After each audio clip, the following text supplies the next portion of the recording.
And you need to, every time you set up a trade facility, you need to think about these characteristics and make sure that your facility takes full advantage of these characteristics. I'm not sure. Har safar Up there. Yeah, go ahead.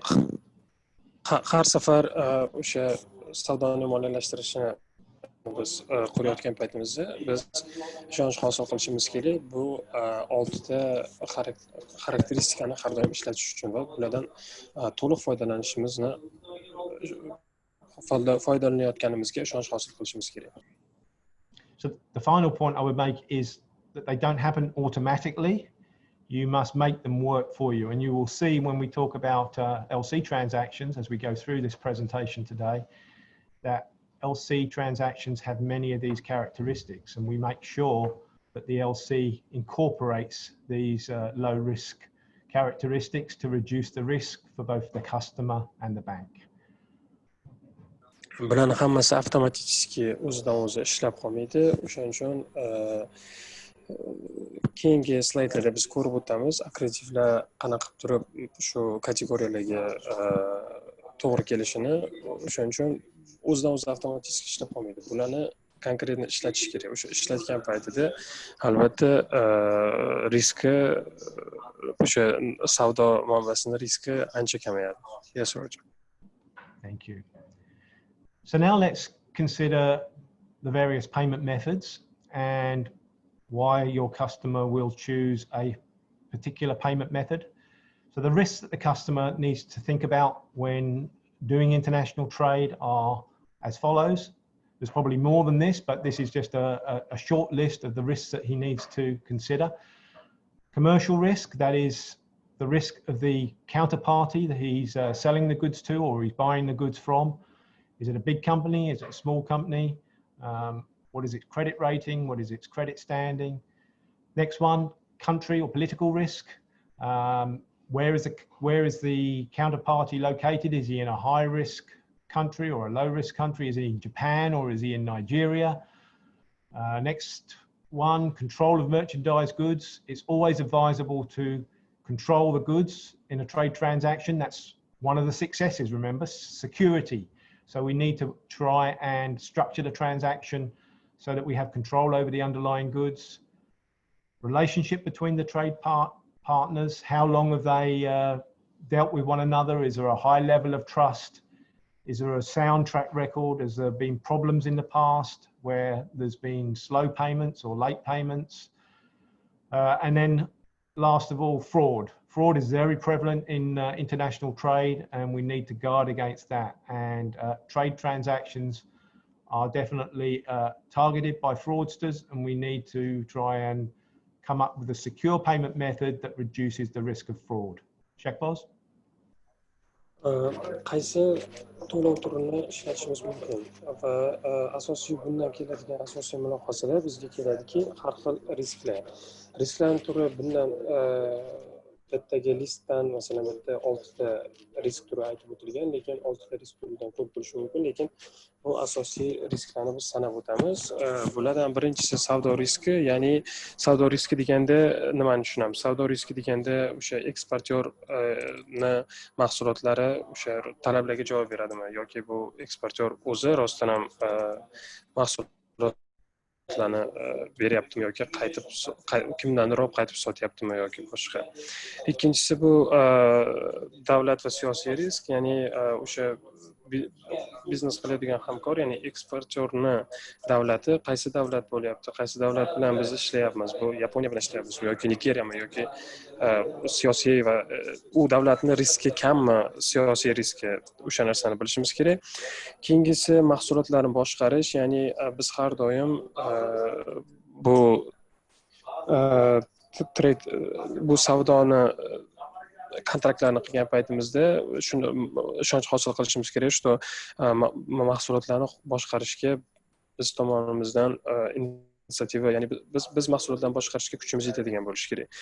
Keyingisi shu savdo partnyorlari o'rtasidagi va eksportyor va importyor o'rtasidagi bir-biri bilan bo'ladigan munosabatlar, ular qanchadan beri birga biznes qilishyapti, qanchadan beri ishlashyapti va qanday ishlashyapti, o'rtasida hech qanaqangi nizolar kelib chiqmaganmi, o'sha narsalarni ham bilishimiz kerak. Va keyingisi bu firibgarlik hamma joyda bo'lib o'tadi. O'shaning uchun biz ishonch hosil qilishimiz kerak, что firibgarlik ham bitta qatnashmayapti. Yes, Roger. Thank you. So let's look at the four basic payment methods: payment in advance, documentary credits, documentary collections, and open account. We'll start with, before we do that, let's just think about the customer's perspective and objectives in a trade transaction. The customer will be thinking along the following lines. He'll be thinking, well, how do I manage my cash flow in an international trade transaction? Because it certainly has the potential to consume a lot of working capital. So he needs to carefully manage his cash flow. So his objectives will be to try and get paid sooner, speed up the collection of receivables. At the same time, he'd like supplier credit terms so that he has a longer period before he has to pay his suppliers. He will also want to minimize the risk exposures arising from international trade, some of those basic considerations we highlighted before, and reduce the risk of fraud. So we should have these in mind when discussing payment methods with the customer, because these are the things that are going to be of concern to our customer. Shakbos? Biz bilamizki, nimaning mijozlarning asosiy maqsadlariga kiradi. Bu birinchisi o'sha денежный поток deydi, ya'ni pul oqimini, ya'ni chet el o'zini kapitalini ko'proq boshqarishdan kelayotgan va chet el bilan aloqa tranzaksiya qilishidan kelayotgan денежный поток, ya'ni pul oqimini ko'paytirishni xohlaydi har doim mijozlar. Va undan keyingi nimasi eksport bo'yicha debitor qarzlarni undirishni tezlashtirishni asosiy xohlaydi. Ya'ni bu eksport qilgandan keyin yoki import qilgandan keyin, masalan, eksportyor bo'lsa agar, eksport qilgandan keyin ular tezroq o'sha pulini o'ziga qabul qilib olishni xohlaydi har doim mijozlar. Va undan keyingisi bu mijoz har doim uzoq muddatga kredit olishni xohlaydi. Va undan tashqari nimani o'sha xalqaro savdodan kelib chiqayotgan nimani riskni kamaytirishni xohlaydi har doim mijoz. Va undan tashqari firibgarlikni riskini ham kamaytirishni xohlaydi. Bu har doim o'sha mijozlarni maqsadlariga kirgan. Bularni biz hozir o'sha mijoz bilan oldin zayovkasini qabul qilishdan oldin biz shu nimalarni ham bo'limlarni, shu kategoriyalarni tekshirib o'tishimiz ham kerak. Yes, Roger. So let me just pause there and check to see if anybody has any questions at this stage before we move on to the four payment methods. Anything we've covered so far? Anybody have any questions? Agar kimda savollar bo'lsa, berishlari mumkin bemalol, hali to'lov metodlarini boshlashimizdan oldin. Xohlasanglar guruh chatga yozishlari mumkin yoki qo'l ko'tarsanglar nima qilinadi. Guruh chatga yozsanglar rosa zo'r bo'ladi.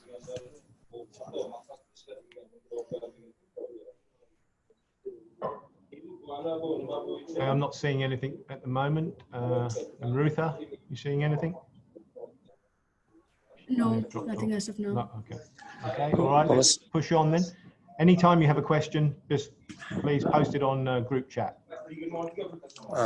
Savollarni ko'rmayapmiz, bo'lmasa biz davom etamiz. Agar har qanaqa savollar bo'ladigan bo'lsa, guruh chat bor, o'shanga bemalol savollarni yozishlari mumkin. Okay. So let's start then with payment in advance. And you can see I've summarized it here by saying it's high risk for importers. And I think it's fairly obvious as to why it is high risk for importers. If we look at this flow chart, we can see the importer approaches his bank, step one, with a TT application. His bank will then process that TT, remit the funds to the exporter's bank, step two. And when the exporter's bank receives those funds into its Nostro account, it will then go ahead and debit his Nostro and credit the customer's exporter's account. So when the exporter receives the funds into his account, once he has cited those funds, he is then able to go ahead and ship the goods at step 4. So you can see from this payment method that it's the importer that is taking the risk, because the importer is remitting the money before the goods are shipped, and he is then hoping the goods will arrive at some time in the future. Shakboz? Birinchisi oldindan to'lov metodi, ya'ni to'lov turlarini biz boshladik. Ya'ni 4 ta to'lov turi bor. Birinchisi bu oldindan to'lov. Ko'rib turganingizdek, bu nimada grafikda nima qilib tasdiqlab o'tilgan. Ko'rib turganingizdek, birinchi qiladigan ish bu importyor bilan eksportyor o'rtasida bo'ladigan shartnoma. Undan keyin importyor zaявка beradi bankka, что pulini to'lamoqchi, o'sha o'zini eksportyorga. Importyor bankka pulni zaявкani qabul qiladi va pulni chiqarib yuboradi eksportyor bankni Nostro shotiga va eksportyor bank pulni olib turib eksportyorning o'ziga jo'natadi va undan keyin tovarlar yetkazib beriladi importyorga. Lekin albatta ko'rib turibsizlar, buni riski juda ham katta importyor uchun, eksportyor uchun riski juda ham kam, chunki importyor birinchi pulni chiqarib beryapti, pulni ya'ni to'lovni amalga oshiryapti va eksportyor undan keyin tovarlarni yetkazib beryapti. Shuning uchun oldindan to'lov metodi bunaqangi importyor uchun riski kam metod emas. So we can see in summary here, from the importer's perspective, there are really no advantages to this payment method. And the risks are that the goods may never be shipped. He could be dealing with a fraudulent supplier, maybe the wrong goods. Even if it is a legitimate transaction, he will have a cash flow impact because he's having to pay now and receive the goods later on. And there's always a chance that the exporter could go out of business, become bankrupt, and may never ship the goods. So a lot of risks for the importer in agreeing to this payment method. Shakboz? Ko'rib turibsizlar, bitta importyor bilan eksportyorga foyda va zarar tomonlari aytib o'tilgan. Ya'ni importyorga bitta unaqa umuman foyda tomoni yo'q, chunki importyor birinchi to'lovni amalga oshiryapti va kutib turibdi qachonki tovarlar yetib kelishini, va lekin importyor risklari eksportyorga qaraganda anchagina ko'p. Eksportyor почти umuman riski yo'q. Importyor riski bo'lsa, birinchisi firibgarlik bo'lishi mumkin, tovarlar noto'g'ri tovarlar yetkazib berishi mumkin, yoki eksportyor xohlagan payti bankrot bo'lishi mumkin va importyor pulni qaytarib ola olmaydi.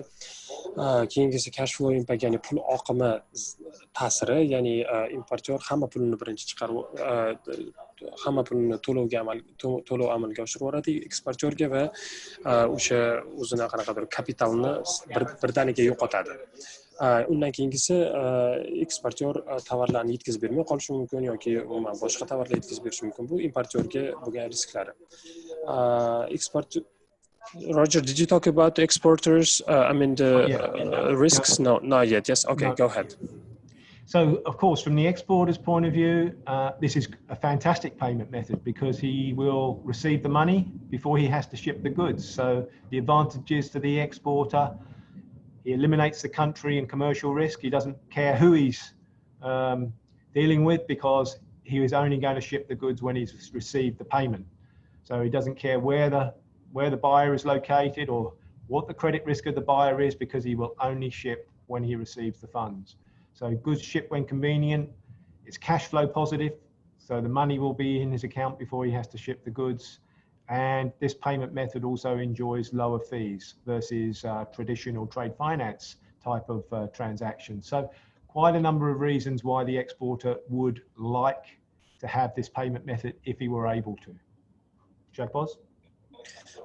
Eksportyor tomonidan qarasak, bu juda ham eksportyorga qo'l keladigan to'lov metodi hisoblanadi. Chunki birinchisi davlat va savdo riskini juda ham kamaytiradi eksportyor, chunki birinchi ular pulni eksportyor pulni qabul qilib oladi, undan keyin o'zini tovarlarini jo'natadi va tovarlarni xohlagan paytda jo'natish mumkin, chunki o'sha shartnoma qilgan bo'lsa ham men baribir pulni olib bo'lgandan keyin xohlagan paytda to'lovlarni jo'natish mumkin va undan keyin pul oqimi pozitiv bo'ladi eksportyor tomoniga, chunki eksportyor hamma hali o'zi jo'natmagan mahsulotlari uchun birinchi to'lovni qabul qilib oladi va undan keyin mahsulotlarni jo'natadi va undan tashqari o'sha xarajati anchagina kamroq bo'ladi eksportyorga bu to'lov metodini. Yes.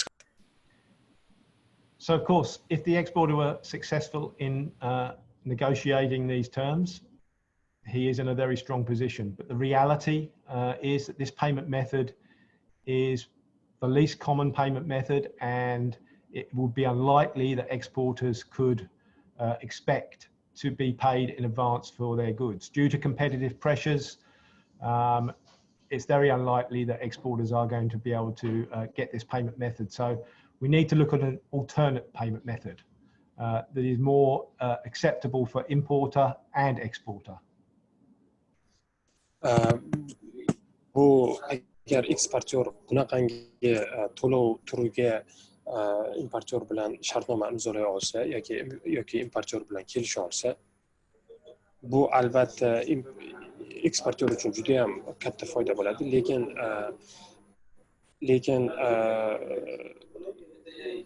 haqiqatda hayotiy olsak, bu juda ham eng kam ommabop to'lov turi hisoblanadi, chunki ko'pincha importyorlar bu to'lov turini afzal ko'rmaydi va buni qabul qilmaydi. O'shaning uchun biz bank sifatida bunga alternativniy to'lov turini o'ylab topishimiz kerak. O'shaning uchun hozir keyingi slaydlarda gaplashib o'tamiz. So then let's consider the other end of the spectrum, open account. This is the most common payment method. But as you see here, I say it's high risk for exporters. Let's look why that is the case. So in open account, payment is effected by the importer or the buyer on the date specified in the invoice, generally after shipment or receipt of the merchandise. So it's a very similar flow to the one we had before for payment in advance. It's just the timings that are different. In this case, goods are shipped first, and only when goods are received or at an agreed date after the shipment of the goods is payment made. The importer will agree to pay at that future date, will submit a TT application to his bank, the importer's bank will make the payment just in the same way as he did in payment and in advance. And when that money hits the exporter's bank Nostro account, they will debit the Nostro and credit the exporter. So the thing to highlight with this payment method is that goods are shipped first and payment is received later by the exporter. Obviously, from the exporter's point of view, this is much higher risk. Shahboz? Hisob raqami ochish orqali to'lovni amalga oshirish bu albatta bir ommabop to'lov metodi hisoblanadi. Bu qanaqa amalga oshiriladi desanglar, ya'ni to'lov birinchi amalga oshiradi. O'sha invoysda to'lov amalga oshiradi. Invoysda ko'rsatilgan dataga, invoysda ko'rsatilgan muddatga qarab, odatda o'sha tovarlar yetkazib bergandan keyin yoki o'sha tovarlar уже yo'lga chiqqanidan keyin albatta bu to'lov amalga oshiriladi.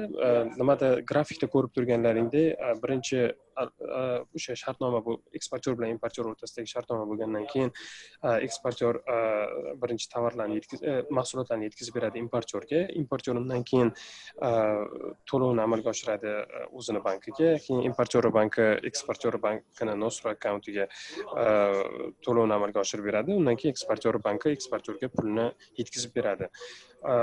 Xuddi bundan oldindan to'lov metodi bilan bu hisob raqam ochish, hisob ochish to'lov metodini bir-biriga o'xshash tomonlar, ikkalasi bir-biriga rosa ham qarama-qarshi. Chunki unisida birinchi to'lov amalga oshiriladi, bunisida esa birinchi tovarlar yetkazib beradi, keyin undan keyin to'lov amalga oshiriladi. Eksportyorga bu albatta eksportyor uchun bu juda ham katta risk hisoblanadi. Yes, Roger. So this is much better from the importer's perspective. He enjoys some credit terms. It may only be a few days or it could be a few months. So it depends upon what's agreed between the two parties, but he at least doesn't have to pay for the goods first. He may also be able to get control over the goods and check the goods before making payment, depending on the credit term. There's still a risk of fraud and there's still no guarantee that the goods will be of the right quantity or quality. So are some considerations for the importer. Then I'll also cover exporter. Of course, for the exporter, he's offering these favorable payment terms. He will probably increase his turnover as a result. Because he is giving credit terms, more people are likely to buy from him as a result of the open account payment method. The risks for the exporter, well, of course, the importer may not pay. He may lose control over the goods or the payment. He has country and political risk. If that buyer is in a risky country and for some reason there is suddenly an exchange control restriction or access to foreign currency is limited, that may mean that the payment is delayed. So from the exporter's perspective, a much riskier payment method, but at the same time, he will likely increase his sales. So that is the open account payment method. Shahboz? Foyda va risk tomonlarini gaplashib o'tiramiz importyor va eksportyor uchun. Ko'rib turibsizlar, importyor uchun asosiy foyda tomonlari bu o'sha kredit, ya'ni moliyalashtirish shartlaridan anchagina importyorga foyda bo'ladi va undan tashqari o'sha mahsulotlar ustidan kontrol, ya'ni mahsulotlar ustidan boshqaruv importyor uchun qulay bo'ladi, chunki importyor birinchi mahsulotlarni qabul qilib oladi va mahsulotlarni birinchi tekshirib ko'rish, to'lovni amalga oshirishdan oldin mahsulotlarni birinchi tekshirib ko'rish imkoniyatiga importyor ega bo'ladi. Bundan tashqari baribir importyorga risklar bo'ladi. Birinchisi firibgarlik risk bo'lishi mumkin, ikkinchisi o'sha mahsulotlarni sifati yomon bo'lishi mumkin yoki mahsulotlar o'sha aytilgan ravishda kelmasligi mumkin. Eksportyor uchun foydali tomonlardan bittasi bu sotuvini oshirishi mumkin, ya'ni agar bunaqangi metodda agar bular eksportyor ishlasa, sotuvini amalga oshirish mumkin. Risklardan bittasi bu importyor pulni to'lamasligi mumkin umuman yoki va mahsulotlar ustidan hech qanaqangi mahsulotlar yoki to'lov ustidan hech qanaqangi boshqaruv bo'lmaydi eksportyorga. Undan tashqari davlat va siyosiy risklar ham bor. O'sha importyor agar riski katta davlatda yashayotgan bo'lsa, har xil vaziyat bo'lib qolishi, siyosiy vaziyatlar bo'lib qolishi mumkin o'sha davlatda. Undan tashqari eksportyor risklaridan bittasi bu valyutni risk, ya'ni o'sha xorijiy valyuta riski hisoblanadi, chunki to'lov kechiktirilishi mumkin importyor tomonidan eksportyorga va vaqtida to'lanmasa o'sha aytaylik valyuta kursi oshib ketishi mumkin yoki pastga tushib ketishi mumkin. O'sha risklari bu eksportyor risklari hisoblanadi. Yes, Roger. Thank you. So again, this doesn't really satisfy the requirements of both the importer and exporter, which is why we need to look at alternatives. So these two payment methods, payment in advance and open account, they are not trade finance, they are not trade solutions, they are just clean TTs, which are processed by the remittance department. So it's important to emphasize these are not trade solutions, which is what we'll now move on to with documentary collections. Shahboz? Bu hozir ko'rib o'tgan ikkita turdagi to'lov metodlari bu albatta o'sha savdoni moliyalashtirish instrumentlariga kirmaydi. Ya'ni o'sha торговый finansирование deymiz. торговый finansирование instrumentlariga kirmaydi. O'shaning uchun biz alternativniy to'lov metodlarini topishimiz kerak. O'shaning uchun biz hozir keyingi slaydlarda o'sha ya'ni savdoni moliyalashtirishga mos bo'lgan to'lov metodlarini ko'rib o'tamiz. Yes, Roger. And the easy way to distinguish between a trade and a non-trade transaction really is to ask the question, will the documents flow through the bank? So in the first two payment methods, the documents are not flowing through the bank. The commercial documents, the transport documents, the invoices, the packing lists, the insurance certificates, they're not passing through the bank. They are going directly from seller to buyer. Whereas when we look at the trade finance solutions, documentary collection and documentary credit, you will see that the commercial documents actually pass through the bank. So that is the way to tell the difference between a trade and non-trade transaction. Biz birinchi ikkita to'lov metodini ko'rib o'tgan paytimizda bildikki, что hech qanaqa dokumentlar banklar o'rtasida bir-biriga yurmayapti. Ko'rganimizdek. O'shaning uchun biz o'sha klientga boshqa nimani to'lov usulini ko'rsatib o'tishimiz kerak. Bulardan hozir mana keyingi ikkita to'lov metodi bor. Bular albatta o'sha savdoni moliyalashtirish to'lov instrumentlariga kiradi va bu haqida biz hozir gaplashib o'tamiz.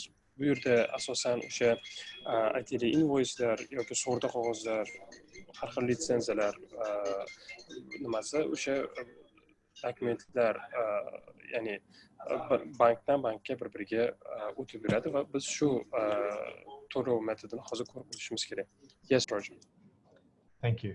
So with a documentary collection, let's look at that first. A documentary collection is a payment mechanism whereby an exporter uses the services of a bank to obtain payment from an importer. Collections are handled in accordance with the International Chamber of Commerce, ICC publication 522, which is entitled Uniform Rules for Collection. And collections really fall into two main categories. They can be either documents against payment, known as DP, or documents against acceptance, which are known as DA. I'll explain these in more detail in a moment.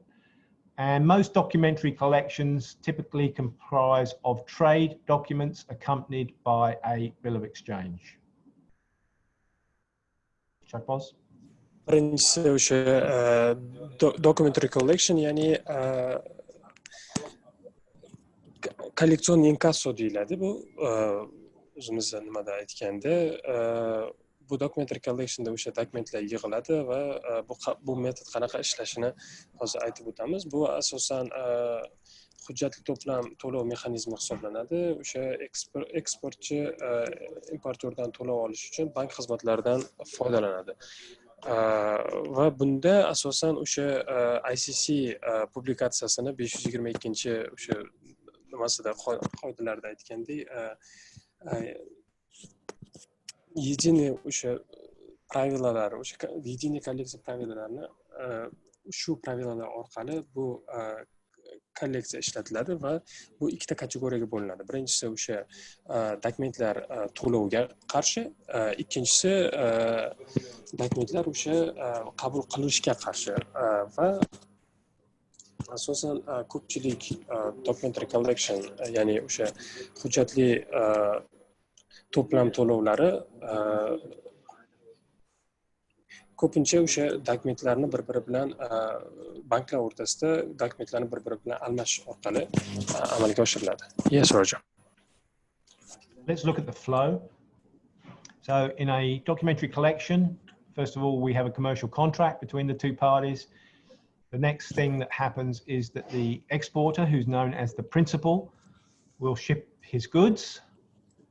Once he has shipped his goods, he will get all of the commercial documents together, the transport documents, the invoices, the insurance documents, whatever documents are called for in the commercial contract, and he will submit those documents into his bank.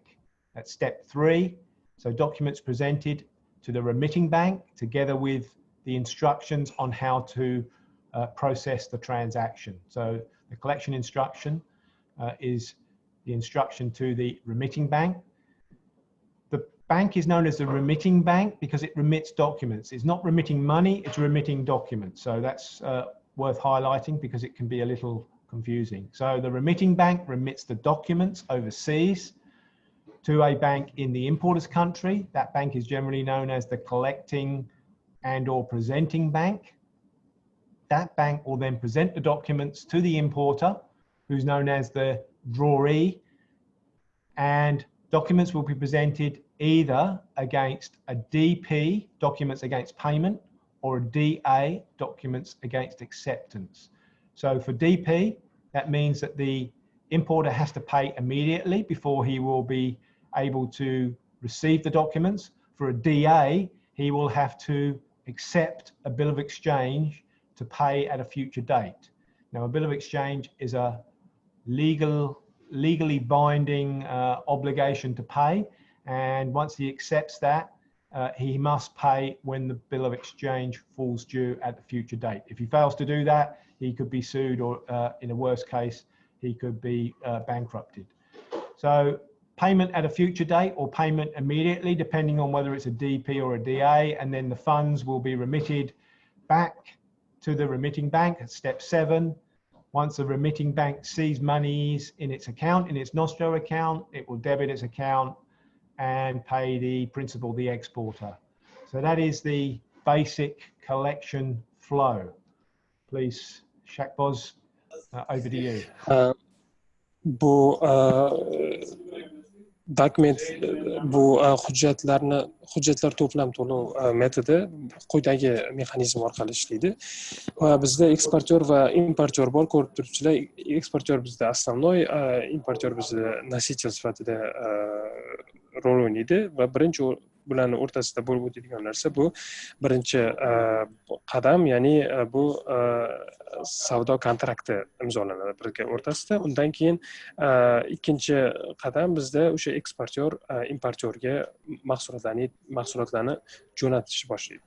O'sha buni jo'natishni boshlagandan keyin uchinchi qadam bizda ko'rib turibsizlar, eksportyor ya'ni dokumentlarni, ya'ni hujjatlarini o'sha o'tkazuvchi bankka beradi, ya'ni o'zini bankiga. Mana eksportyor exporters bank deb yozib qo'ygan, o'sha eksportyorni bankiga jo'natadi. Lekin bu yerda biz aytib o'tishimiz kerakki, pul o'tkazuvchi bank bu eksportyor bank bitta hech qanaqa pul o'tkazmaydi, balki dokumentlarni yuboradi. Birinchi o'sha eksportyor uchinchi qadamda dokumentlarni o'zini bankiga jo'natgan o'sha instruksiyalar bilan eksportyor banki dokumentlarni oladi.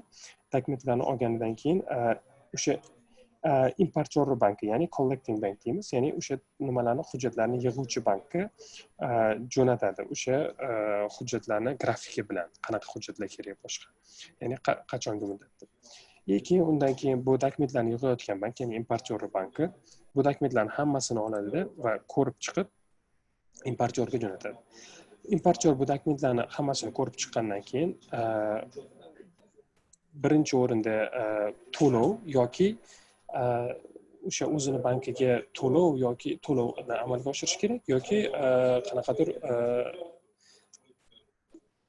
обещание berish kerak, ya'ni aytib o'tish kerak, что kelajakda qaysidir muddatda to'lovni amalga oshirishi haqidagi ishonchnoma berish kerak. Bu albatta ishonchnoma qonuniy ravishda bayon etilishi lozim.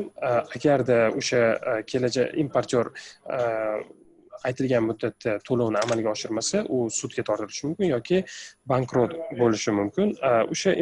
Undan u qadamdan keyin importyor banki o'sha hamma dokumentlarni olgandan keyin yoki to'lovni olgandan keyin buni oladida, o'sha yoki kelajakda to'lovni olgandan keyin buni eksportyor bankiga o'sha to'lovni amalga oshiradi. Eksportyor Nostro shotiga va eksportyor banki o'sha pulni olgandan keyin eksportyor o'ziga pulni tashlab beradi. Bu albatta o'sha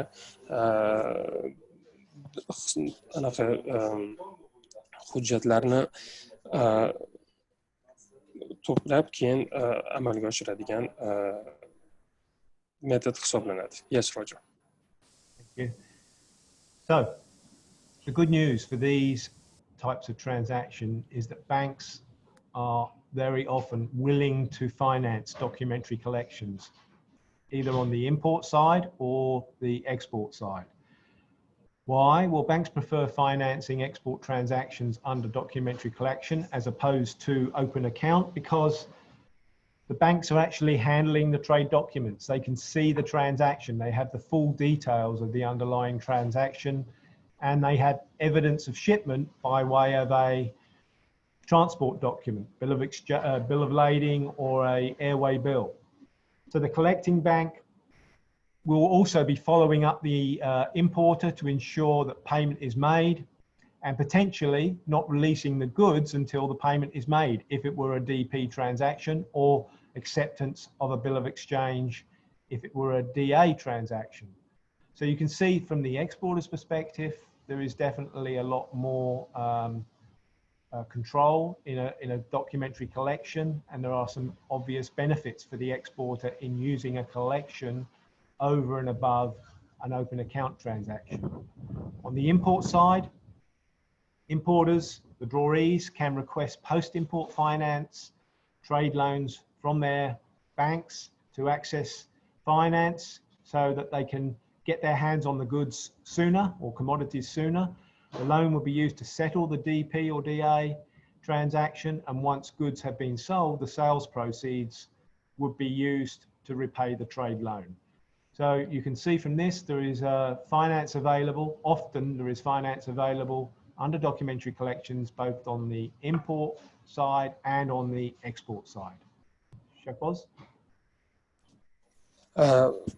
Bitta ham biz eksportyor va importyor tomonidan hozir qarab o'tamiz. Nima foyda, nima risk bo'lishi mumkin importyor yoki eksportyorga.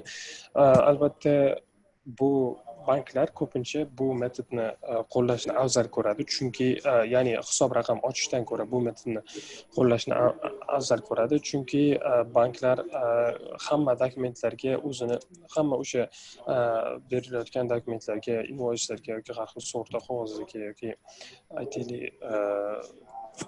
to'lov qog'ozlariga bemalol dostupi bo'ladi va ko'rib chiqishi mumkin bemalol o'shani.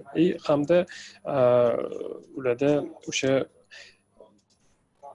tovarni jo'natish haqidagi manbasi bo'ladi banklar uchun. O'shaning uchun banklar bu metodni ishlatishni yaxshi ko'radi va eksportyor ham buni yaxshi ko'radi. Undan tashqari nima qilayotgan o'sha nimalarni collecting bank, ya'ni dokumentlarni yig'ayotgan bank hamma dokumentlarni olib turib eksportyorga bergandan keyin eksportyor o'sha ko'rishi mumkin dokumentlarni qachon to'lov amalga oshiriladi yoki agar DP bo'lsa o'sha to'lov birinchi amalga oshirilib qolgan bo'lsa, to'lovni amalga oshirib keyin amalga oshirilgandan keyin dokumentlarni bemalol ko'rib chiqish mumkin. Importyor tomonidan qaraydigan bo'lsak, importyor albatta tovarlarni import qilgandan keyin har xil savdo qarzlari so'rashi mumkin bank tomonidan o'sha mahsulotlarni, ya'ni ishlab chiqarish uchun yoki mahsulotlarni o'sha sotayotgan bo'lsa, o'sha o'zini regionida o'sha mahsulotlarni tarqatish uchun. Asosan bu qarz, ya'ni savdo qarzi, importyor tomonidan olinayotgan savdo qarzi ishlatiladi o'sha DP, ya'ni to'lovni birdan amalga oshirish yoki kelajakda to'lashni aytayotgan dokument orqali, qachonki o'sha mahsulotlar sotib bo'lingandan keyin yoki ishlatish o'shandan keyin o'sha savdo qarzini ular to'lashni boshlash mumkin. Yes, Roger. So one thing I need to highlight here with the documentary collection is that in the event that the importer cannot pay, nobody will step in and pay on his behalf. So there is still definitely risk for the exporter, because if the importer fails to pay for whatever reason, then nobody is going to step in and pay on the importer's behalf. So the exporter is still taking the credit and commercial risk on the importer. So it's not a perfect payment method from the exporter's perspective. Shahboz? Eksportyor tomonidan bu to'lov metodi albatta juda ham zo'r to'lov metodi hisoblanmaydi, chunki aytib o'tishimiz mumkinki, agar tovarlar birinchi yetkazib berilsa, importyor tomonidan berilayotgan dokumentlar yoki berilayotgan to'lov amalga oshirilmay qolishi mumkin yoki har xil noto'g'ri ya'ni har xil firibgarlik ichida ketishi mumkin. O'shaning uchun eksportyorni tomonidan bu to'lov metodi albatta aytaylik juda ham perfect anaqa emas, to'lov metodi emas. Yes, Roger. So any questions before we move on then to documentary credit? Yes,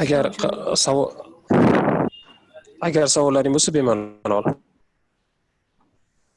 So we have a couple of comments on the Zoom group chat. So Shahboz, if you could just go through them, please, and translate it for us. Yes, give me. And then, as Shahboz does that, Roger, we do have a question in terms of slide 11, which was for open accounts. Okay, yeah. Okay, so give me a second, please. I'll just read out the question. Okay, so in the importers box, it is written that one of the, maybe the next one, please. The next slide, yeah. In the importers box, it is written that one of the risks is fraud. Why is this the case? Because the importer receives the goods and then effects payment. Okay, thank you for the question. So it's not always the case that the importer will first receive the goods before he makes payment. It depends on how long it takes for the goods to be shipped from the exporter to the importer's country. That could be, in some cases, that could be weeks or even a month if we were dealing with very remote parts of the world, if the shipment was via boat. So it's not necessarily the case that the importer will get to see the goods or check the goods before he has to make payment. So there is always that risk of fraud. And even where he does get to receive the documents first, if the goods have not yet arrived, again, he cannot check the goods before he has to make the payment. So it's all about the timing, and it depends upon how long the credit term is as to whether or not that is a risk that exists or is a risk that could be eliminated with a longer credit term. Importyor tomonidan risk bo'lishi mumkin. Bu albatta firibgarlik deb aytib o'tmoqchimizki, chunki o'sha grafikda ko'rgan bo'lsa, eksportyor tovarlarni mahsulotlarni birinchi importyorga yuboradi. Ya'ni importyorga yuborgandan keyin mahsulotlarni importyor har doim ham mahsulotlarni olganidan keyin to'lovni amalga oshirmasligi mumkin. Importyor balki o'sha tovarlar mahsulotlar importyorga yuborilgandan keyin importyor mahsulotlarni hali o'ziga qabul qilib olmasidan oldin to'lovni amalga oshirib qo'yishi mumkin. Lekin importyor hali mahsulotlarni ichini tekshirib ko'rmagan bo'lishi mumkin, balki sifati boshqa bo'lishi mumkin. Shu tomonidan importyor tomonidan risk bo'lishi mumkin. Obviously, from the importer's perspective, the longer the better the credit term, because that risk will be reduced or eliminated the longer that credit period is. Importyor tomonidan kredit shartlari qancha uzoq bo'lsa, qancha o'sha kreditni srogi uzoq bo'lsa, shuncha yaxshi, chunki shu orqali importyor o'zi riskni kamaytirishi mumkin.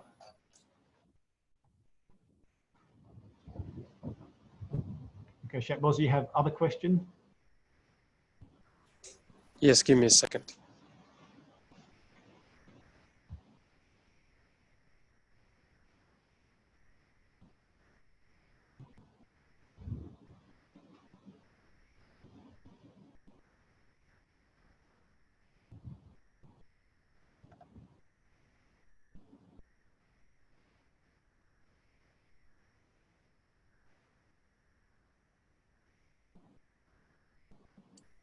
So we had a kind of couple of comments on the group chat, as you can see that, and there was some kind of like internal questions that has been already answered in the group chat. So like just there was a kind of internal questions that was asked from the colleagues. So we can actually continue. Agar qanaqadir savollaring bo'lsa bemalol savol berishlari mumkin. So I've asked the team if they have any kind of questions. Thank you.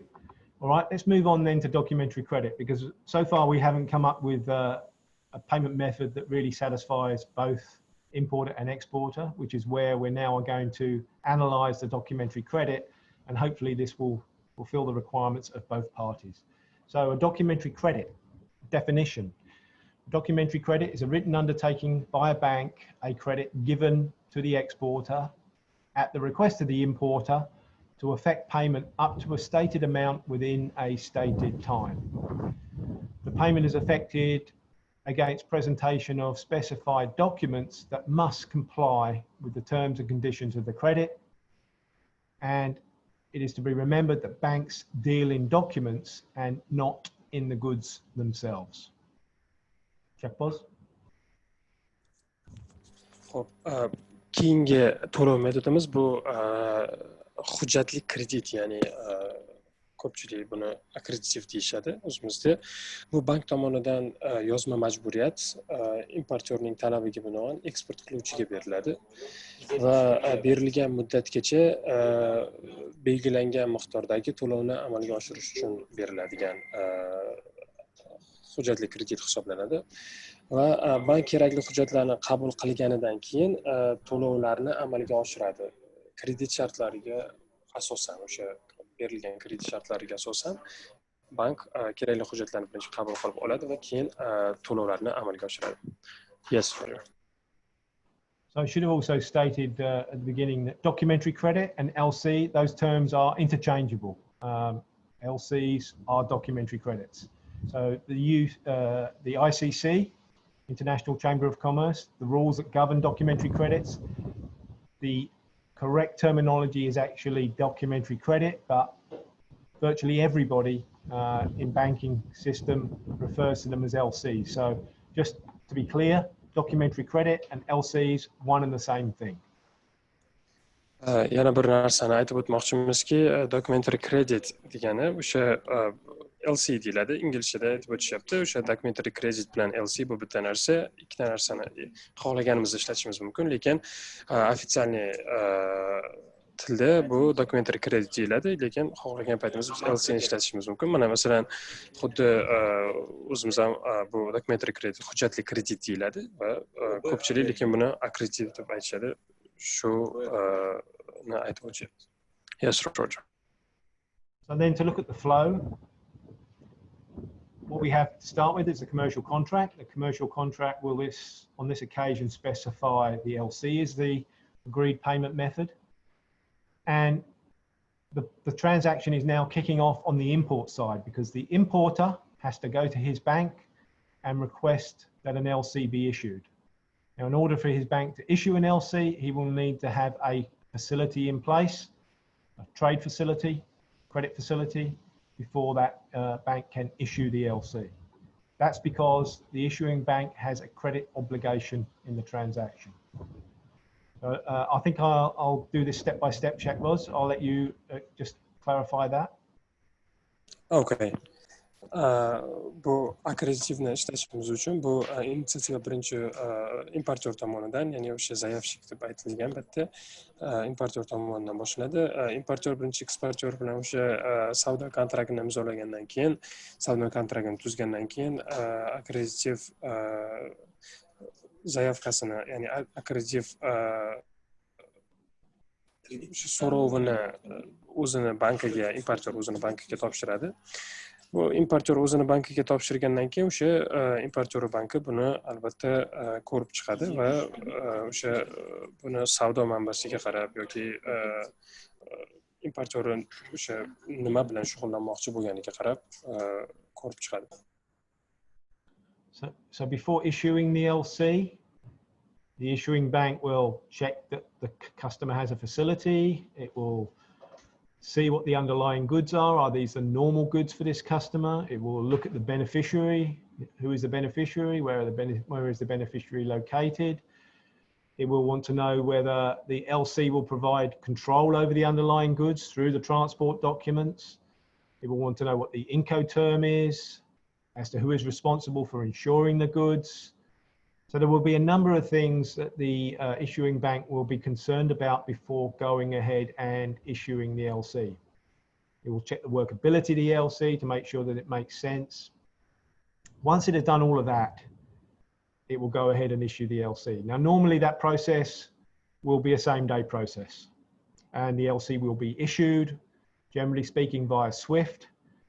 There's a specialized SWIFT message MT700 series are for LCs, and the MT700 is a pre-formatted LC message, which makes it a lot easier for everybody to understand because it has mandatory and standardized formatting for banks to follow. Shakboz? Bank akkreditiv chiqaradigan bank birinchi akkreditiv chiqarishdan oldin albatta importyorni o'sha bergan zaявkasini tekshirib o'tadi. Bu orqali o'sha importyor manbasi bormi, qanaqa mahsulotlar olib kelyapti va benefitsiar qanaqa, benefitsiar davlatida o'sha davlat riski qanaqadir, risk yo'qmi, qaysi davlatda joylashgan va akkreditiv kontroli qanaqa ishlaydi ularda. Bundan tashqari ichki shartlarni tekshirib o'tadi. Bundan tashqari qanaqa sug'urta bunga beriladi. Shu kriteriyalarni akkreditiv chiqaradigan bank tekshirib o'tgandan keyin albatta akkreditiv chiqariladi SWIFT xati orqali. Bunga SWIFT xatini chiqarishga o'zini standart soni bor. Bu MT700 hisoblanadi va shu orqali SWIFT xati eksportyorga, ya'ni benefitsiarni bankiga yuboriladi. Yes, Roger. As you can see, the bank on the export side plays many different roles. It could be more than one bank, or it could be the same bank performing all of these roles. But in the first instance, when it receives the LC, it will act as advising bank, and the responsibility of the advising bank, as per UCP 600, which is the rules that govern documentary credits, ICC publication 600, is that it has to authenticate the LC that it has received and then advise the LC on to the exporter, who is known as the beneficiary, which would occur at step 4. Ya'ni eksportyorni bankini asos akkreditivni qabul qilib olgandan keyingi roli bu albatta o'sha advising, ya'ni maslahatchi sifatida o'zi maslahatchi sifatida rol o'ynaydi. Bu nima bilan? Eksportyor bilan va o'sha ICC 600 ga binoan eksportyor bilan o'sha, ya'ni benefitsiar bilan muomalaga kirishadi va o'sha akkreditivni eksportyorga beradi. Yes. So this is a critical time now for the exporter, because when he receives this LC, he needs to very carefully review the LC to satisfy himself that he can fully comply with the terms and conditions of the LC. If he is unable to fully comply with the terms and conditions of the LC, he must request that the LC be amended. Shakboz? Yes, 1 second.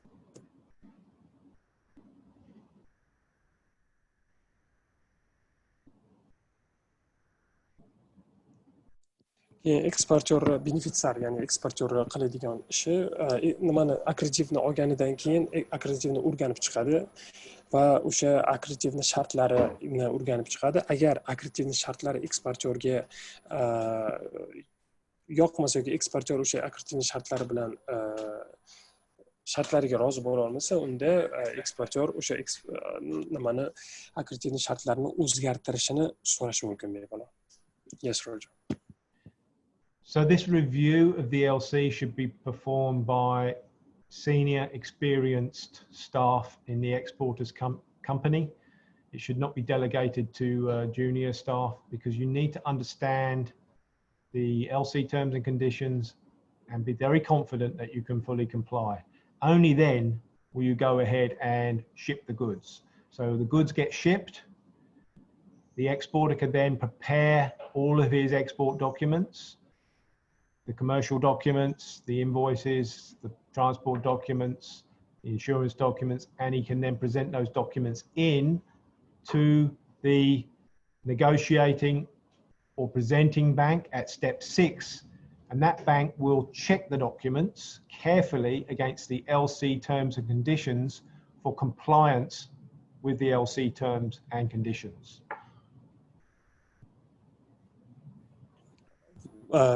Eksportyor shu akkreditivni olgandan keyin bu akkreditivlar albatta ko'rib chiqilishi kerak. O'sha eksportyor tomonini boshqaruv a'zolari, iloji bo'lsa boshqaruv, ya'ni aytmoqchi bo'lganimizki, oddiy xodimlar emas, balki o'sha boshqaruvda bo'lgan xodimlar orqali, ya'ni ko'proq tajribaga ega bo'lgan xodimlar orqali ko'rib chiqish kerak. Va eksportyor bu shartlarni qabul qilganidan keyin eksportyor albatta mahsulotlarni o'sha tayyorlaydi va importyorga jo'natishni boshlaydi.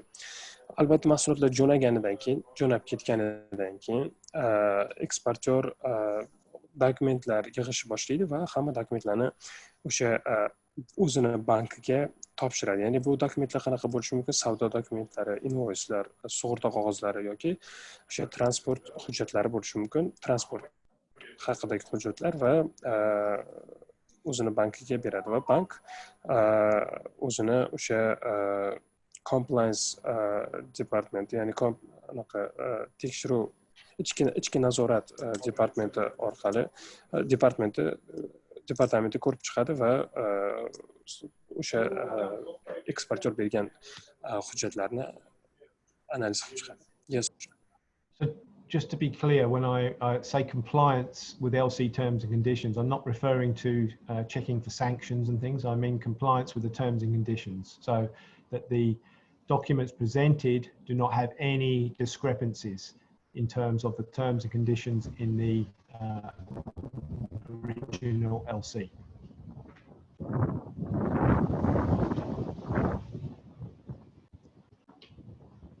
Okay, I just want to make sure that's clear and understood. It's compliance with the LC terms and conditions. Okay, Project, can you come again? Yeah, can you come again? Your last sentence, there was a kind of noise. I couldn't hear. Yeah, sure. So when I refer to compliance with LC terms and conditions, compliance is not checking for sanctions or for problems with restrictions for certain individuals. It's compliance with the LC terms and conditions, which means there are no discrepancies in the documents, that the documents fully comply with the LC terms and conditions. Albatta o'sha eksportyorning banki bu eksportyordan hamma yuqorida aytib o'tilgan dokumentlarni, hujjatlarni qabul qilib olganidan keyin qiladigan o'sha bu dokumentlarni nazoratdan o'tkazadi va albatta hamma bu berilgan hujjatlar o'sha akkreditivlarni shartlariga to'g'ri kelishi kerak va qachonki akkreditivlarning shartlariga to'g'ri kelsa, bu dokumentlar, hujjatlar olib turib importyor bankiga yuboriladi. Yes, Roger.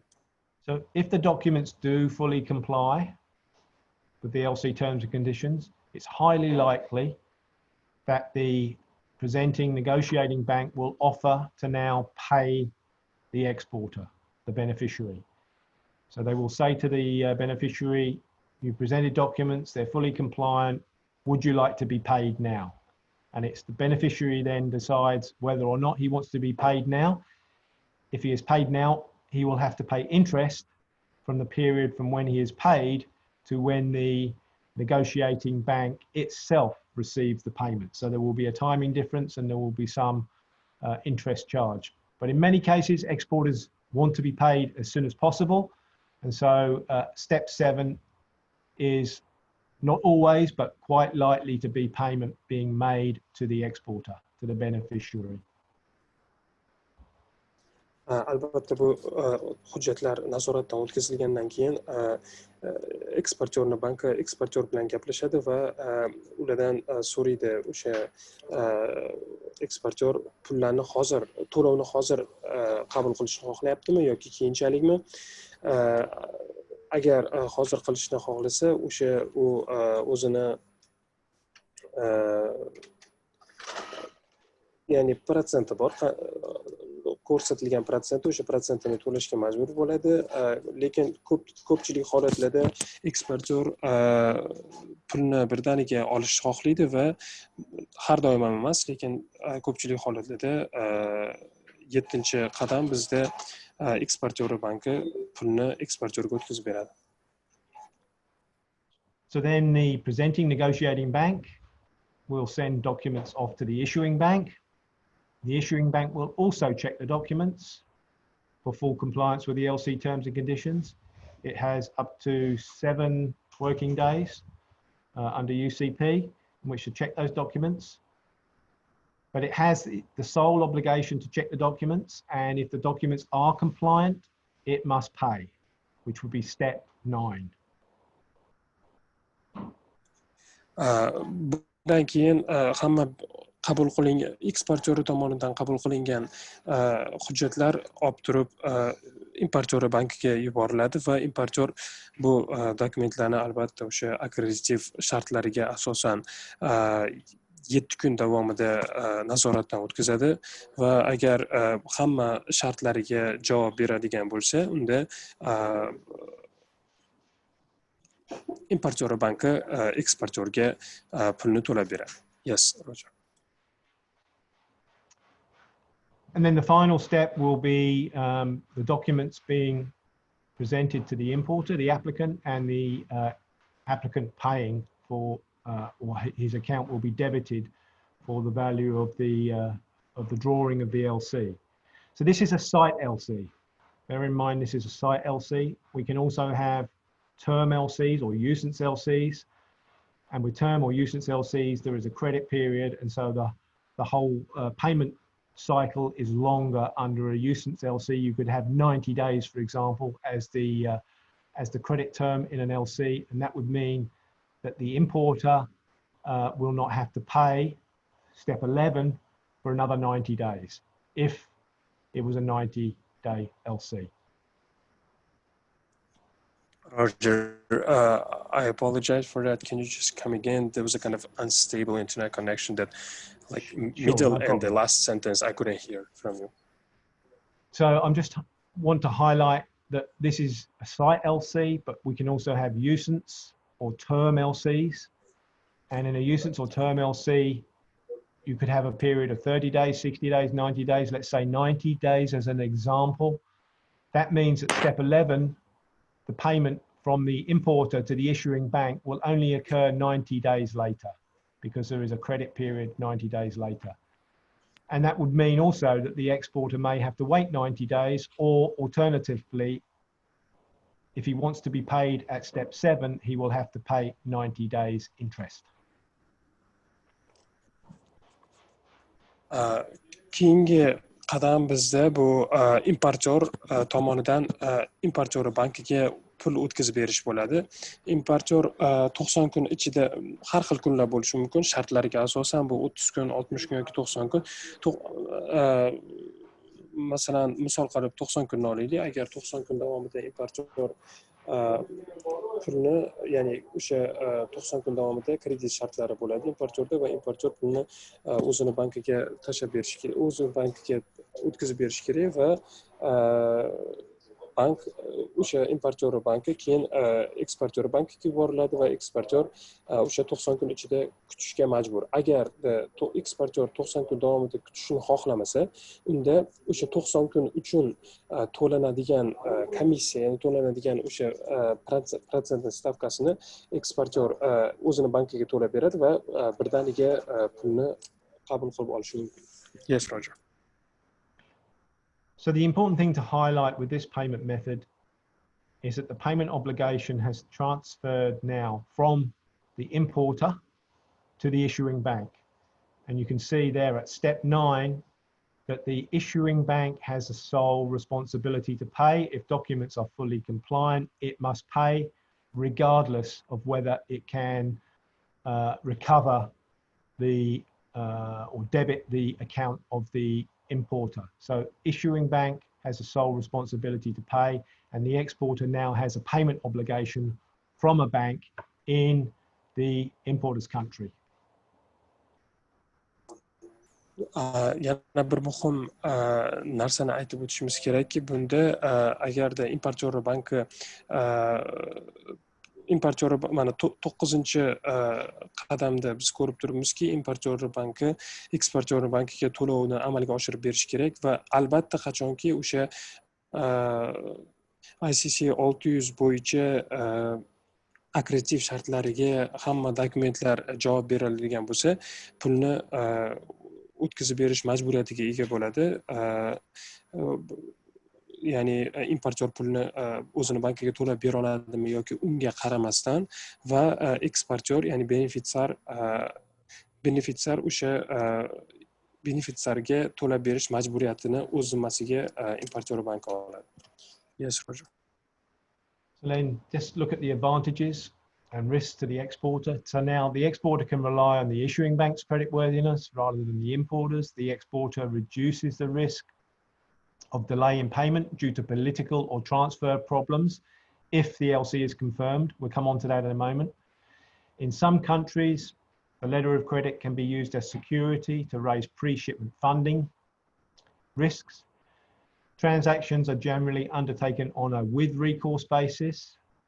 That means in the event the issuing bank does not pay, that the exporter would have to reimburse the negotiating bank. Exposure to bank and country risk is still there with a with recourse payment. The exporter documents must strictly comply with the terms and conditions of the documentary credit to ensure payments. Thank you, Shakbaz. Ya'ni risk va foyda tomonlarini qarab o'tsak, akkreditivlarni, albatta birinchi o'sha foydali tomonlari bu albatta eksportyor ishonishi mumkin eksportyor o'sha bankning kreditga layoqatligiga ishonishi mumkin importyordan ko'ra. Ya'ni eksportyor bemalol o'sha eksportyor bemalol importyor bankiga ishonishi mumkin, chem importyor o'zidan ko'ra. Va undan tashqari eksportchi eksport qilayotgan odam xavfni, ya'ni siyosiy yoki to'lovni kechikishi bo'lgan xavf, siyosiy sabablarga ko'ra to'lovni kechiktirish yoki undan tashqari pulni o'tkazish xavflarini risklarini anchagina kamaytiradi. Ba'zi mamlakatlarda akkreditiv albatta garov sifatida ishlatilishi ham mumkin va o'sha mahsulotlar yuborishdan oldin moliyalashtirishni jalb qilish uchun albatta ishlatilishi mumkin. Bu asosiy foydali tomonlari hisoblanadi va bizga o'sha risk tomonlari hisoblanadigan bu odatda operatsiyalar o'sha resurs asoslari, ya'ni o'sha dokumentlar asosida amalga oshiriladi va bundan tashqari bank va mamlakat o'rtasidagi ta'sir qilish riski oshishi mumkin. O'sha risk tomonlaridan va yana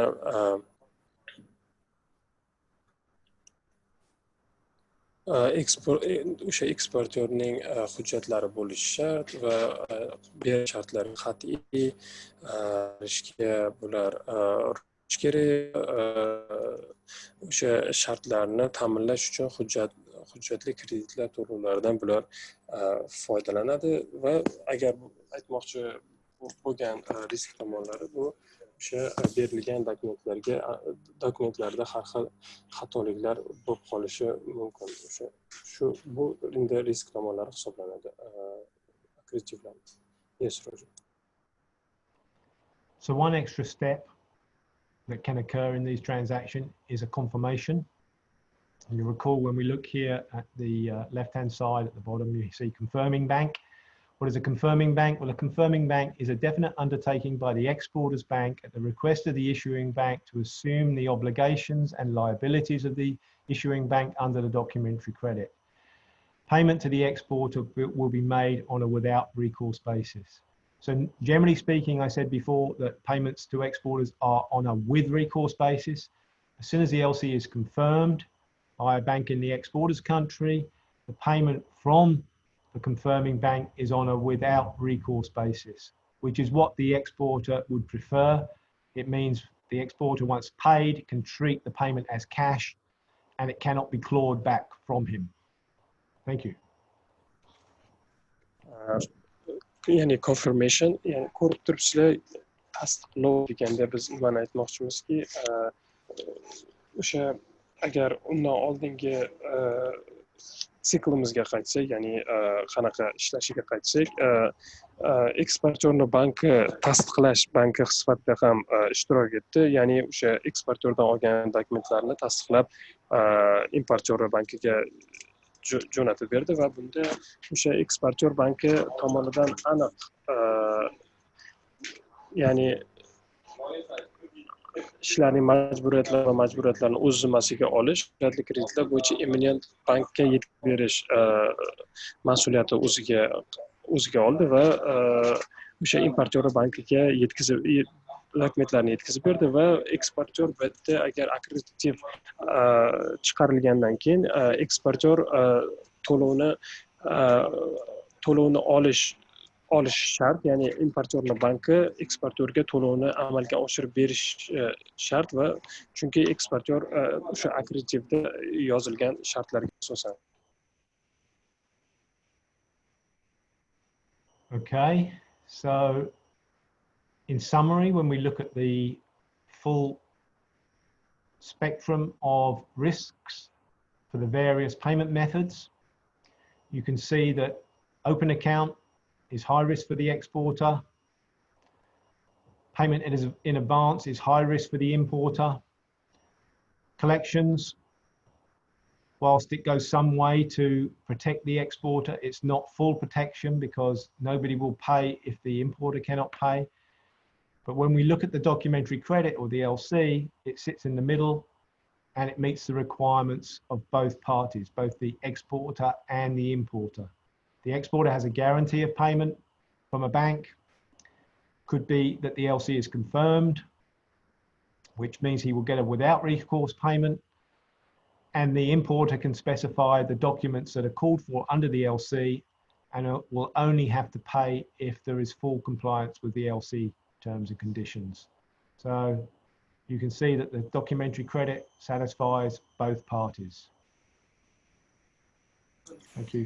Bu graf bu slaydda ko'rib turishlar mumkin. O'sha to'lov metodlarini qaysi birini riski qaysi birini riski kam importyor va eksportyor asosida ko'rib o'tishimiz mumkin. Birinchisi mana hisob raqam ochish, albatta bu eksportyor uchun riski juda ham baland, chunki eksportyor o'sha mahsulotlarni yetkazib berishgan mahsulotlarni jo'natish mumkin va keyin nimani to'lovni qiladi. Lekin o'sha oldindan metodi bu eksportyor uchun risk juda ham baland, chunki importyor birinchi to'lovni amalga oshiradi va mahsulotlarni ola olmay qolishi mumkin yoki mahsulotlar noto'g'ri mahsulot kelib qolishi mumkin va o'sha o'zini hisob raqamida bor hamma naqd pul oqimini ishlatadi. O'shuning uchun importyor uchun bu risk juda ham baland bo'ladi. Undan tashqari o'sha dokumentlarni inkasso, ya'ni kolleksiyalar, o'sha dokumentlarni yig'ish bu albatta ba'zi hollarda importyor uchun riski sal ozgina bo'lishi mumkin, chunki eksportyor birinchi mahsulotlarni jo'natish ham eksportyor ham importyorga mos keladigan va riski ikkalasi uchun ham bir xil riski bo'ladigan to'lov metodi bu albatta akkreditivlar hisoblanadi, chunki aytib o'tganimizdek akkreditivlarda o'sha akkreditiv shartlariga javob beradigan kompaniyalar yoki javob beradigan benefitsiyar va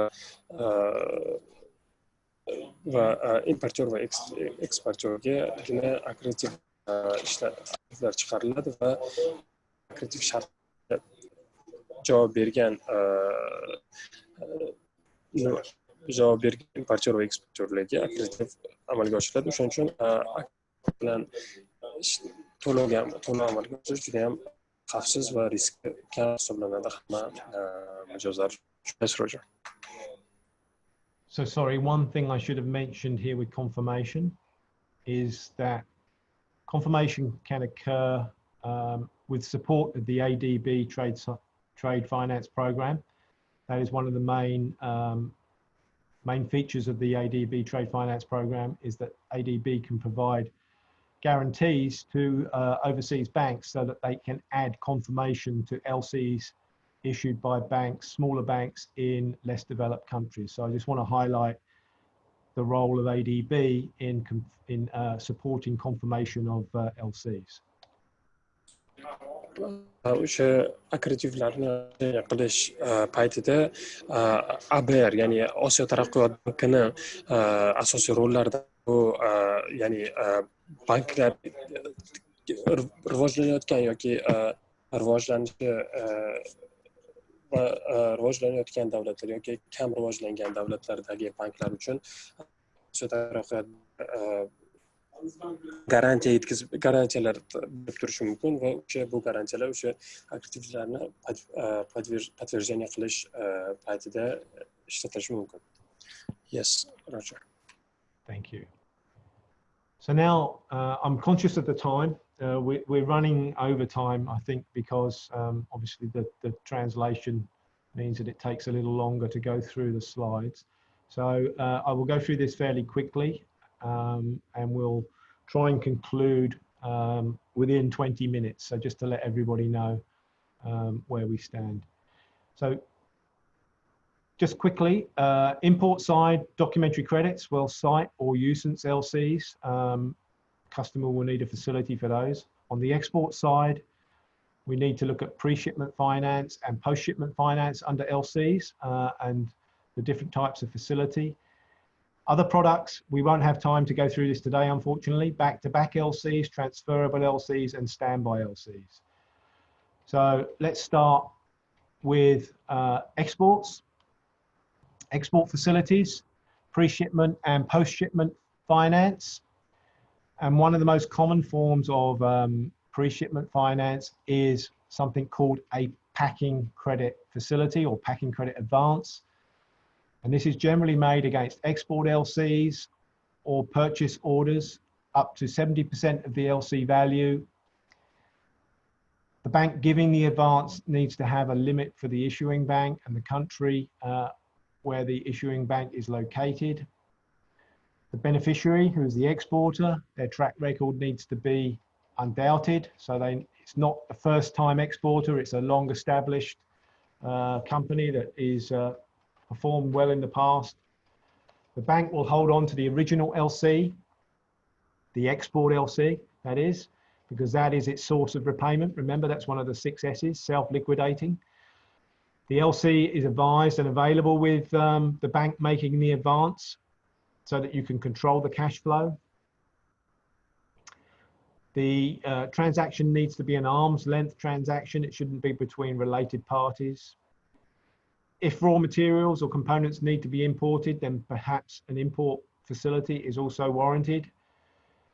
And for packing credit facilities, you should do regular inspection of the customer premises and of the goods to make sure the customer is using the money for the intended purpose. The biggest risk in packing credit facilities is that the customer, the exporter, fails to perform and uses the money for something else, and then the bank doesn't get paid because the documents are not presented under the LC, and it ends up with a bad debt. So you have to be cautious with packing credits because they are one of the riskiest, if not the riskiest form of trade finance. That's why you have all of these special structuring conditions in place to reduce the risk to the bank, providing the packing credit advance. And the last one there is control of payments to suppliers. So rather than just putting the money in the customer's account, you actually only pay money to his suppliers. So that's a packing credit facility. I realize that's rather quick, but please just go through it bullet point by bullet point, Shakboz, and Okay. I think that will be sufficient. Yeah.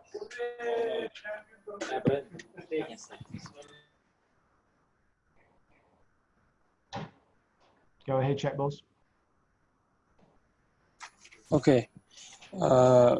So anaqasi birinchisi eksportyor o'sha manbalariga, eksport manbalariga keladigan bo'lsak, bu o'sha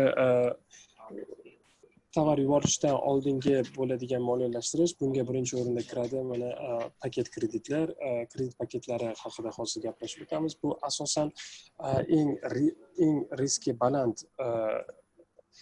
hisoblanadi va bularga kiradi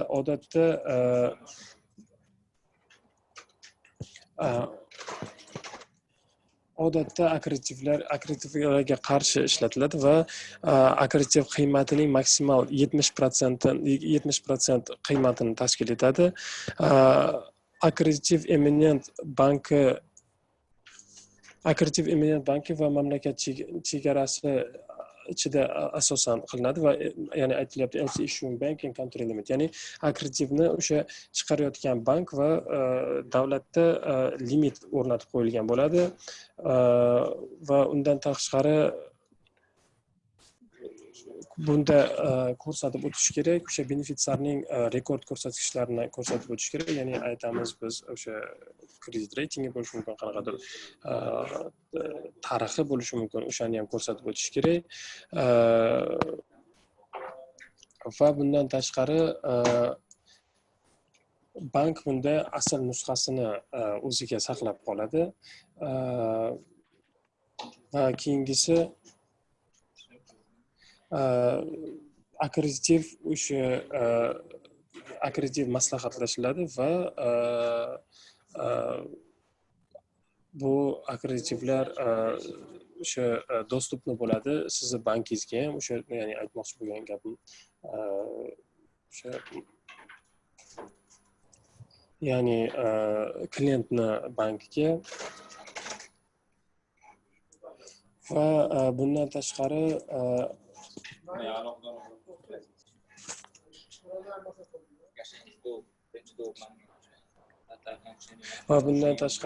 har qanday mahsulotlar va aytaylik оборудованиялар ular import bo'ladimi yo'qmi, bu savollarni ham berib ko'rish mumkin va xavfsiz mahsulotlarning xavfsiz bo'lishi yoki bo'lmasligi ham asosiy risklarga kirib o'tadi va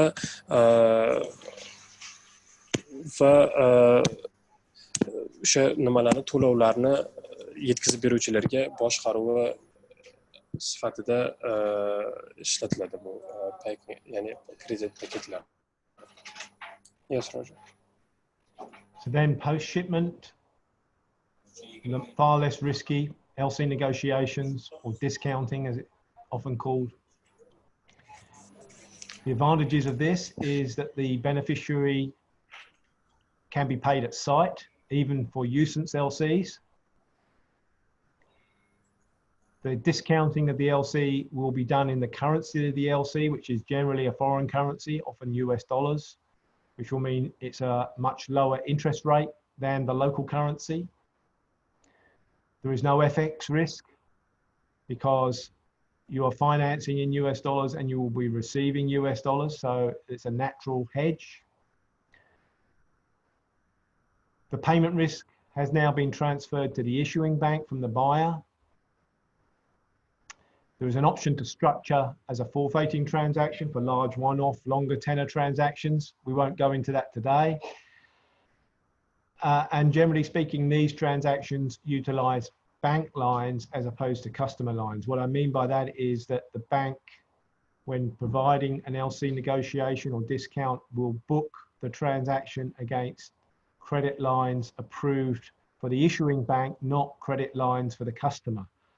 And that's an obvious benefit to the customer because it doesn't consume his credit line, it consumes the issuing bank's credit line. So other considerations, finance can be on a with or without recourse basis. Remember whether or not the LC is confirmed or not confirmed. Exporters would like without recourse, which means confirmation. And documents need to be fully compliant with no discrepancies. Okay. Ya'ni mahsulotlar jo'natilgandan keyingi moliyalashtirishni asosiy muzokaralari, ya'ni har xil chegirmalar bo'lishi mumkin va o'shanga bularning asosiy foydalari nima bo'lishi mumkin?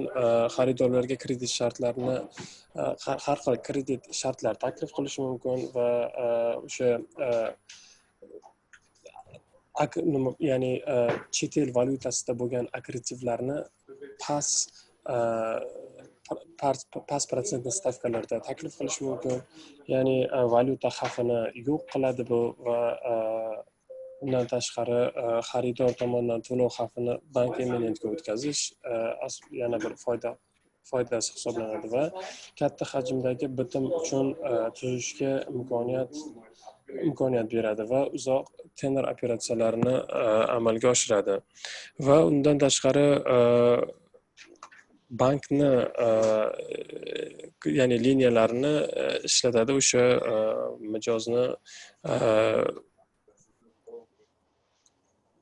mijozni liniyalariga qaraganda va bundan tashqari yana foydali tomonlari bor. Bu o'sha aytmoqchi bo'lganimiz moliyalashtirish o'sha rekurs yoki rekursiz bo'lishi mumkin, rekurs bilan yoki rekursiz bo'lishi mumkin va undan tashqari dokumentlar har doim o'sha berilgan akkreditiv qonun-qoida shartlariga javob berish kerak. Hech qanaqangi tafovutlar bo'lishi mumkin emas. Bu foydalar, yana aytmoqchi bo'lganim bu akkreditivni foydali tomonlaridan. Yes, Roger. Thank you. So just the next slide lists some of the special types of LC that you might come across or have heard from time to time. Regrettably, we won't have time to go through these today, but just some of the names that you will come across. Standby LC.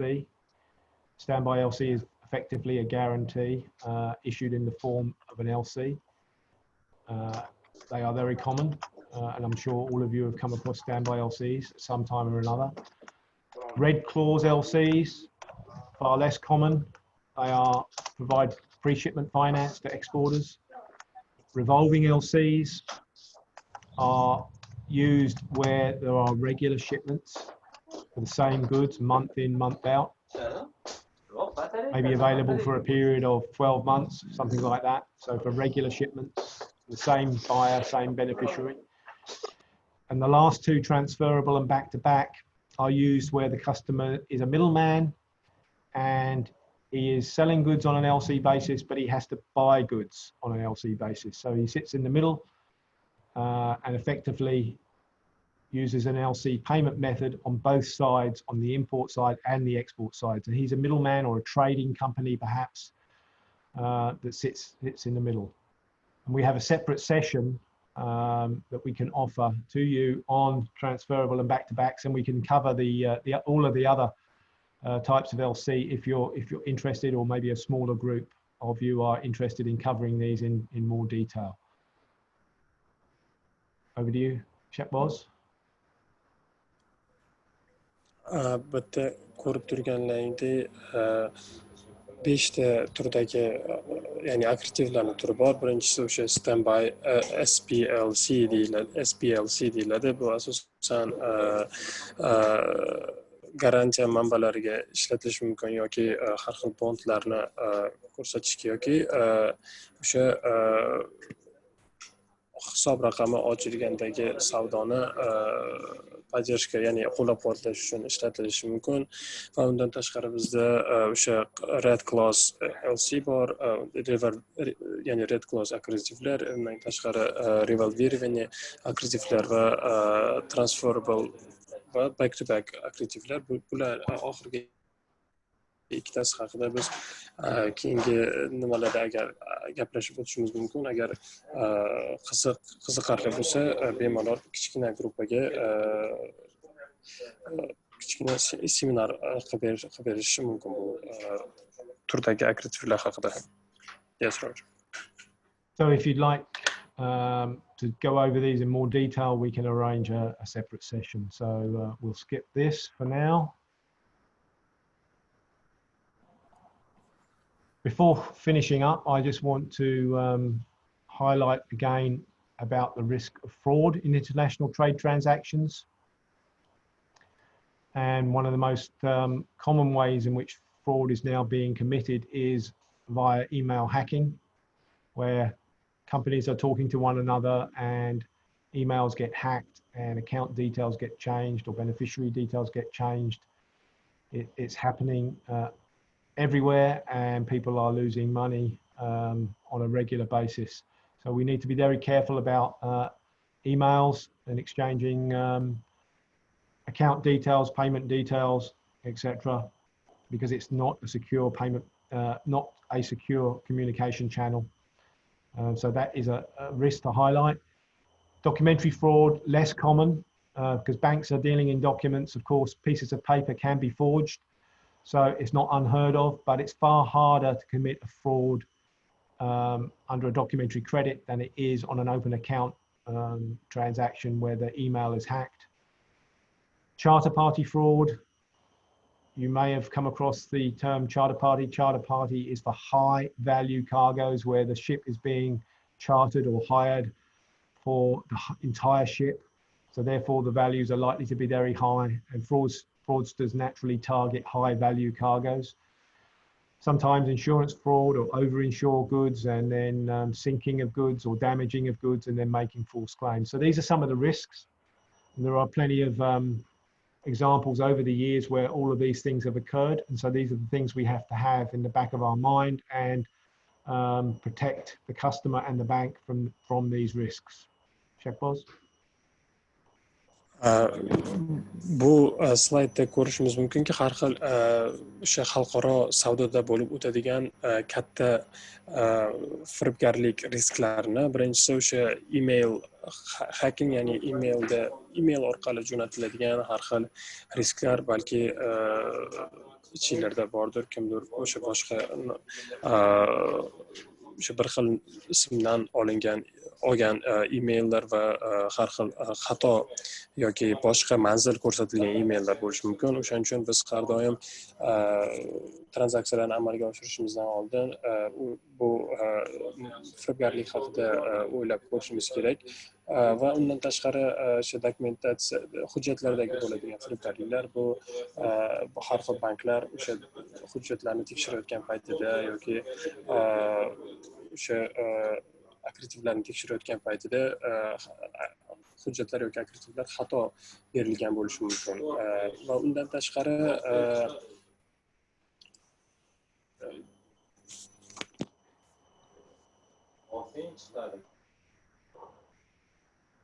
Okay. So, some advice for customers. Hello. Hello. Yep. Yeah. Can you hear me? I've lost the connection right now a bit. Kind of.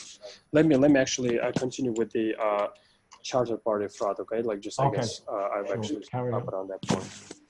Right. Yep. Keyingisi bu o'sha katta qimmatbaho yuklar, ya'ni katta o'sha qiymatga ega bo'lgan yuklarga bo'lgan firibgarlik bo'lishi mumkin. Har xil o'sha kargolarda yoki boshqa joylarda qiladigan firibgarliklar. Undan tashqari sug'urtadagi firibgarliklar, o'sha berilgan mahsulotni yoki berilgan sug'urtani miqdorini oshirib ko'rsatish ham albatta bu firibgarlik turiga kirishi mumkin. Va undan tashqari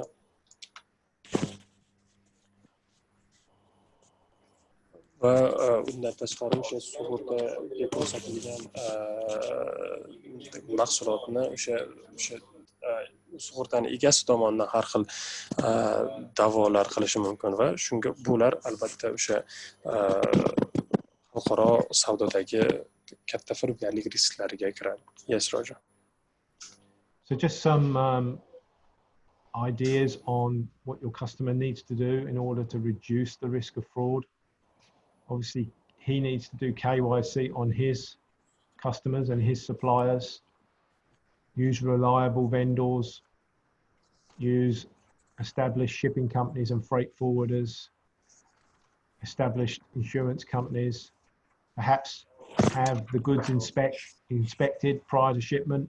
There are companies that provide that service, such as SGS or Bureau Veritas. Be aware of high risk businesses. Commodities are high risk because of the price volatilities. Maintain control of goods through trade products. Avoid payment in advance, and payment in advance is very susceptible to fraudulent activity and is high risk. Use secure communication channels. Email is not secure, and you should always perform callbacks. Customers should always perform callbacks and verify the account details with their trading partners. And you can use LCs to control all of the above risks. So by using an LC as a payment method, you will greatly reduce the risk of fraud. Bu tepada aytib o'tilgan risklarni, ya'ni firibgarliklarni qanaqa qilib oldini olishimiz mumkin yoki ularni kamaytirishimiz mumkin? Albatta, o'sha mijozni o'rganib yoki o'zimiz o'sha biz ishlayotgan tomonni yoki mijozni o'rganish orqali, ya'ni KYC deydi, o'sha o'zimizni mijozimizni ko'proq o'rganish orqali buni riskini kamaytirish mumkin. Undan tashqari o'sha ishonchli sotuvchilar ishlatish mumkin yoki ishonchli o'sha aytamiz transport kompaniyalarini yoki o'sha mahsulotlarni jo'natish kompaniyalarini yoki ishonchli o'sha transport xizmatini ishlatish orqali, undan tashqari ishonchli sug'urta kompaniyalarini ishlatish orqali biz bu risklarni kamaytirish mumkin. Undan tashqari nimadan mahsulotlar jo'natilishidan oldin o'zimiz tekshiruv o'tkazib ko'rishimiz mumkin yoki o'zimizni o'zimiz o'sha riski katta bo'lgan bizneslarda o'zim bilimimizni oshirish orqali, masalan, unga kiradiki o'sha aytaylik har xil mahsulotlar, masalan tilla, oltin yoki har xil metallar, masalan kumush, shunga o'xshagan narxi ko'pincha o'zgarib turadigan mahsulotlardagi bozorni o'rganish orqali va bilimimizni oshirish orqali riskni kamaytirish mumkin. Undan tashqari o'sha har xil savdo turlari va har xil to'lov metodlarini o'zgartirish uchun, o'sha kerakli va to'g'ri to'lov metodini ishlatish uchun, oldindan to'lovni oldini olish uchun, oldindan to'lov qilmasak, bu bizga o'sha bizni pul yo'qotishimiz riskimizni ancha kamaytiradi va undan tashqari o'sha xavfsiz aloqa vositasini ta'minlash uchun emaillar, ya'ni elektronniy pochtalar bunga munosabati u darajada xavfsiz bo'lmasligi mumkin, balki boshqa o'zimizda ishlayotgan o'sha bank partnyorimizdan olgan emaildan olgan xatimizni ularga qo'ng'iroq qilib подтверждение qilishimiz mumkin, ya'ni xuddi shu narsa to'g'rimi yoki noto'g'rimi deb. Va undan tashqari bularni hammasini hamma berilgan bu firibgarliklarni kamaytirish uchun biz akkreditivlarni ishlatsak, anchagina riskini kamaytirgan hisoblanamiz. Yes, Roger. So why are LCs the best payment method? Because they can be used in so many different situations. They're incredibly flexible. They can help manage cash flow, especially if UCITS LC terms are used. They provide lower borrowing costs if financing is in foreign currency. They reduce the risk, especially fraud. Payment only made against fully compliant documents. Documents are checked by independent party, the bankers, and there's an opportunity to open up new markets, both for suppliers and for buyers. So a real win-win solution because it's good for the bank and it's good for the customer. Shekboz? Nima uchun kreativlar mijozlar uchun eng yaxshi to'lov metodi hisoblanadi? Buni asosiy sabablari har xil turli xil situatsiyalarda ishlatilishi mumkin va undan tashqari o'sha pul oqimi boshqaruvini oshiradi. Asosan o'sha UCITS akkreditiv shartlari ishlatilganda va bundan tashqari pul olib turish, ya'ni kredit olish nimalari narxlari anchagina past va albatta agar o'sha xorijiy valyutada bo'lsa moliyalashtirish. Bundan tashqari risklar ancha kamaytiriladi va firibgarlikni oldi olinadi. Bundan tashqari to'lovlar faqatgina amalga oshiriladi o'sha to'liq hujjatlari bo'lgan va akkreditiv shartlariga javob beradigan hujjatlari bo'lgan mijozlarga. Banklar hujjatlarni hammasini tekshirib olishi mumkin va undan tashqari bu banklarga va asosan banklarga va mijozlarga imkoniyat beradi yangi o'sha biznes bozorlarni, yangi bozorlarni ochish uchun va bu ham mijozga ham bankka foydali yechim hisoblanadi akkreditivda. Yes, sir. Thank you very much. So all of the objectives that we highlighted earlier, the customer's objectives, are achieved through the use of LCs. So that concludes today's session. I should check to see whether there are any questions on anything we've covered today. There are a lot of comments on the group chat, but I really don't understand them. So, okay. I'll maybe give Shekboz an opportunity just to read through those comments. But in the meantime, I'd like to say to Akmal and to Shekboz, thank you very much for your support. Let me go today. Let me go through. Yep, go ahead. It's all right.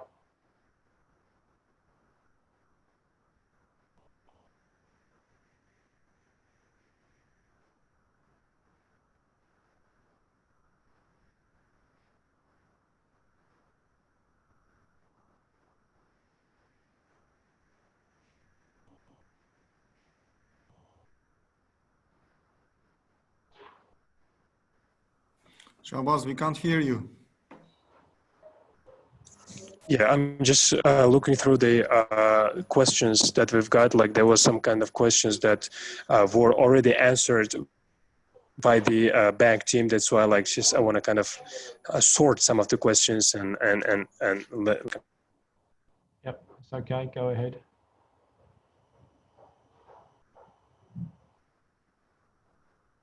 So Akmal, while Shekboz is doing that, as I say, we ran out of time today. I think we ran over because of the need to translate everything. But if you wish to go into the different types of LC in more detail, we can certainly do that by way of a separate session. I think we've got another 2 sessions lined up, but we could add another one if there was sufficient interest on your side for that, maybe for a smaller group. So you might want to think about that. Okay, but by now I can say that it will be very interesting for us because I have already seen that my colleagues have provided some questions on that, and it will be useful for us to learn about the special types of LCs. Okay, well, logically, we probably should do that next before we go on to the other other topics that you've chosen. So maybe we can schedule that one for same time next week. Okay. Okay. Yeah. So let us like know. we've got some claims from our team. There's some claims that they want to learn more about the red clause and back-to-back LCs as well. So that'd be really fine if we actually add up and kind of add more details on it. Yes. Okay. Well, certainly we can go through it in a lot more depth and detail next week. Okay. Any other general questions?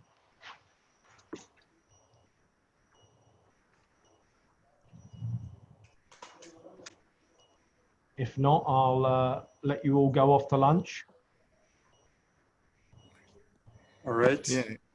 So thank you so much for your seminar. My pleasure. Wish Thank you. everybody Thank you, Roger. a good weekend, and we'll catch up again next week. Okay. We will Bye wait for- for your logistics then. Thank you. Yeah. Okay. Thanks very much. Bye for now. Thank you. Thank you, Amruta. Thank you. Thanks a lot. Bye-bye.